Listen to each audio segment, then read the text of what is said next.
आयुष्यतां अल्पवृक्षाय नमतां कामधेनवे सर्वेऽपि सुखिनः सन्तु सर्वे सन्तु निरामयाः सर्वे भद्राणि पश्यन्तु सर्वे सुखशालिनः।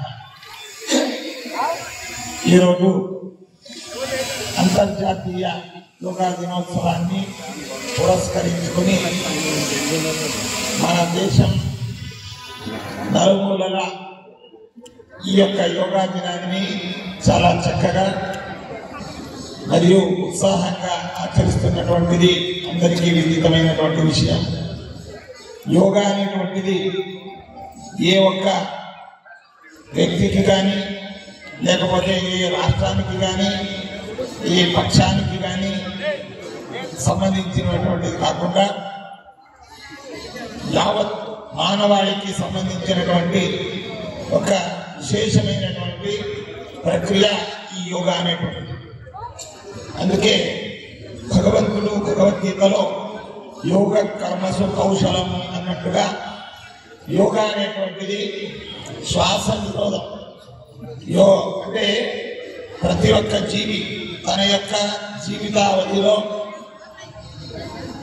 తను కోల్పోయేటువంటి ఆయుష్ను నియంత్రించడాన్ని యోగా ద్వారా మనం చేసుకోవచ్చు అనేటువంటి విషయాన్ని చాలా చక్కగా మన పెద్దలు వివరించారు.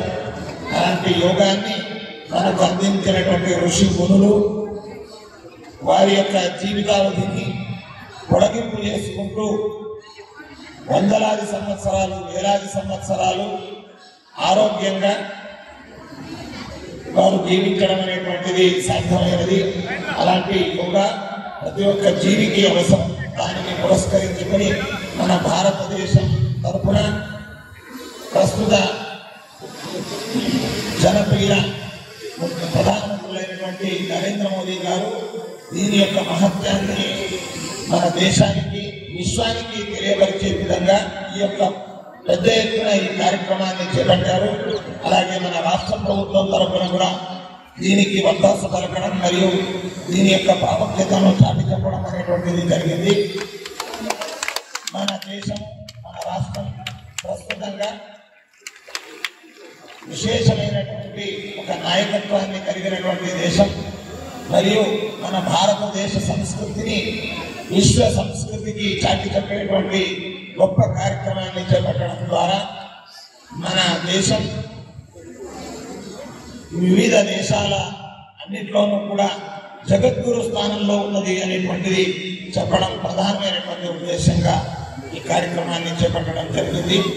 దీనికి అధికారులు అనధికారులు విద్యార్థులు అలాగే ప్రతి ఒక్కరూ కూడా ఏ ఒక రాజకీయం లేకుండా ప్రతి ఒక్కరూ దీంట్లో పాల్గొని దీనిని యశస్సుగా చేసి విశ్వ దాఖలా అనేటువంటిది ఒక చేయడం అనేటువంటిది మనందరి ఉద్దేశంగా భావిస్తూ అందరికీ శుభాన్ని కోరుతున్నాం. ఇప్పటికీ సమయం కాలాతీతమైనది కనుక మనం an ounce of practice is more than evidence of theories అన్నట్టుగా మనం ఇక్కడ ఉపన్యాసాన్ని చేసుకోవడానికి రాలేదు.